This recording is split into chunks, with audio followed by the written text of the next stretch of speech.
رب سے باتیں کر، بندگی کر، سجدے کر، رکوع کر، آنسو بہا، رو کے دکھا، مانگ کے دکھا، تڑپ کے دکھا۔ بدبخت ہے وہ وجود جس پر ساری رات گزر گئی اور اس کی فجر بھی گئی، عشاء بھی گئی۔ تہجد کا میں رونا کیا روؤں، تہجد کا رونا تو تب روتا کہ مجمع نمازی ہوتا، یہاں تو فرض نماز ہی ختم ہو گئی ہے، تہجد کے رونے کیا روئے جائیں۔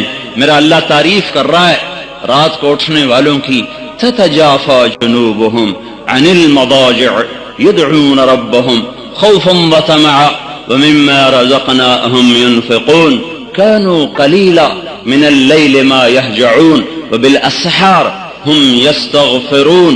یہ اللہ تعالیٰ ان کی تعریف کر رہا ہے جو راتوں کو اٹھتے ہیں، اللہ کے سامنے روتے ہیں، اللہ سے باتیں کرتے ہیں، نمازیں پڑھتے ہیں، سجدوں میں سر رکھتے ہیں، اللہ انہیں دیکھ دیکھ کے خوش ہوتا ہے۔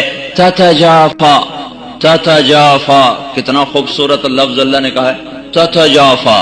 اس کا ظاہری ترجمہ یہ ہے کہ وہ بستروں سے جدا ہو جاتے ہیں، بستروں سے جدا ہو جاتے ہیں اور اللہ کے سامنے کھڑے ہو جاتے ہیں۔ رابعہ بصری رحمت اللہ علیہا رات کو غسل کر کے کپڑے پہن کے اپنے خامن سے پوچھتی، آپ کو میری ضرورت ہے؟ کو یہ بستروں سے جدا ہو جاتے ہیں، لیکن اس کا اصل ترجمہ کیا ہے؟ اس کا اصل ترجمہ کیا ہے؟ تتجافا، اس کی اصل ہے جفا، جفا، جفا کہتے ہیں بے وفائی کو، بے وفائی کو۔ تو کتنی خوبصورت بات اللہ کہہ رہا ہے کہ یہ وہ لوگ ہیں، یہ وہ میرے بندے ہیں جو مجھ سے وفا کرتے ہوئے اپنے بستروں سے بے وفا ہو جاتے ہیں۔ بے وفائی بڑی بری بات ہے، یا تو بڑا بے وفا آدمی ہے، تو ہمارے ماحول میں بے وفائی بڑی بری بات ہے، وفا بڑی اچھی بات ہے۔